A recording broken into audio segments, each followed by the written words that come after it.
Hey, boys and girls, this is Disney Pixar Toy Story 3 Toy Trouble. Toy Trouble. Disney Pixar Toy Story 3 by Kiel Murray, pictures by Jean-Paul Opinas, and designed by Winnie Ho, and published by Random House of New York. Woody, the sheriff, Jessie, the cowgirl, and Buzz Lightyear, the space ranger, have always been a terrific team. They looked out for each other and for the rest of the toys in Andy's room. But things had changed. Andy had grown up and didn't have time to play with his toys anymore. Soon he would be leaving for college, and what were the toys going to do? Woody wanted to stay at Andy's house, and he knew that Andy would store the toys safely in the attic, but Jessie wasn't ready for the attic. She still wanted to play with the kids. What's important is that we stay together, says Buzz. When Jessie spotted a box of old toys in Andy's mom's car, she knew just what to do. The box was being donated to Sunnyside, the local daycare center. There'd be plenty of kids to play with there. Woody followed the other toys into the box, and he tried to convince them to stay, but he was too late. Andy's mom got in her car and drove away. The toys were going to Sunnyside. When the toys arrived at the daycare center, a strawberry-scented bear named Lotso welcomed them with hugs. He introduced them to his friends and showed them the caterpillar room. Be staying at Sunnyside seemed perfect. The toys couldn't wait to play with all the kids. Jessie was sure that coming there had been the right choice. Woody didn't feel the same way. He told his friends he was going back to Andy, with or without them, and the toys wanted to stay, so Woody left alone. The toys were sad to see Woody go, but as he walked out the door, the classroom bell rang. Playtime was about to start. Unfortunately, playtime at Sunnyside wasn't what the toys had expected. The caterpillar room was for little kids who played rough with their toys, and kids used Jessie's hair as a paintbrush. Another used Buzz's head as a hammer. Ouch! Andy never played with us like that, cried Rex. The toys were upset. Why couldn't they be in the butterfly room with the older kids? I'll go talk to Lotso about moving us to the other room, says Buzz. But the door was locked, and they were trapped.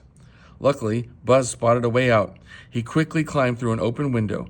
Jessie and the other toys watched as he dropped into the hallway.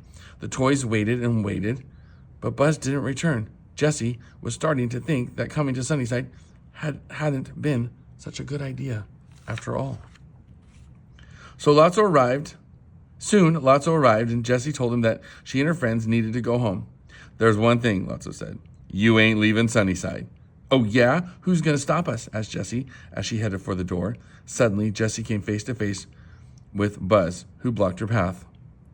Buzz, you're back, shouted Rex as he ran to greet his friend. But instead of hugging Rex, Buzz tackled him. Then Buzz knocked all of Andy's toys to the floor. Prisoners disabled, commanded Lotso, said Buzz.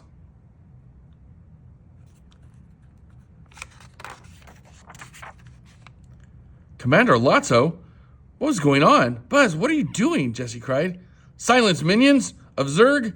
You're in the custody of the Galactic Alliance, said Buzz. Lotso had done something to Buzz. He thought he was a real space ranger. Buzz locked the toys up in metal cubbies. It was a toy prison. Woody was gone, and now Buzz didn't recognize his friends, and Jessie knew that she'd made a terrible mistake bringing the friends to Sunnyside. But the next day, Woody came back. He'd realized that he'd made a mistake too. He shouldn't have left his friends. From now on, we stick together, said Woody. The toys had to get Buzz back, and get out of Sunnyside. Working together, the toys captured Buzz.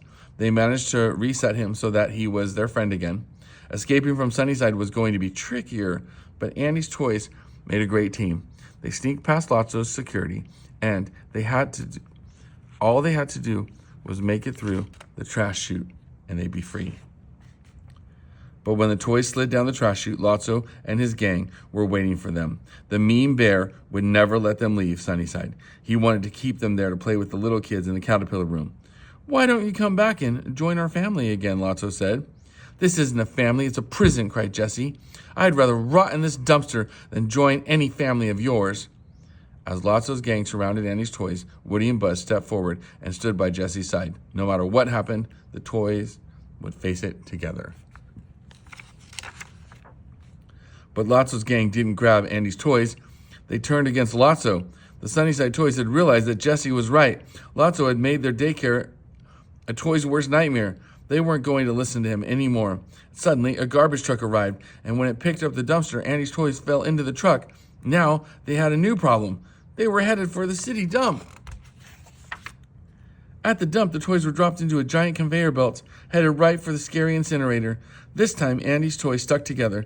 They helped each other and made it out safe and sound. Then, the toys sneaked onto another garbage truck and rode all the way to Andy's house. Back home, Woody, Jesse, and Buzz were as happy as ever. The toys didn't know yet what the future had in store for them, but they knew in their hearts that as long as they stuck together, everything would work out just fine.